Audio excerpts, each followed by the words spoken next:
तुकाराम महाराज म्हणतात की पूर्वीपासून ज्या योग्य गोष्टी आपल्याला सांगितलेल्या आहेत त्याप्रमाणेच आपण जर केल्या तर आपलं ते काम सोपं होतं.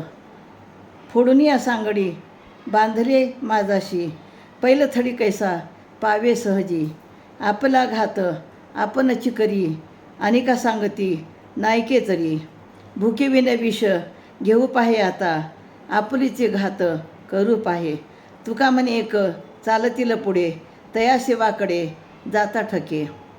तर नदीतून पहिलं तिरीवर जाण्यासाठी एक सांगड वापरावी लागते, असं आपण जाऊ शकत नाही.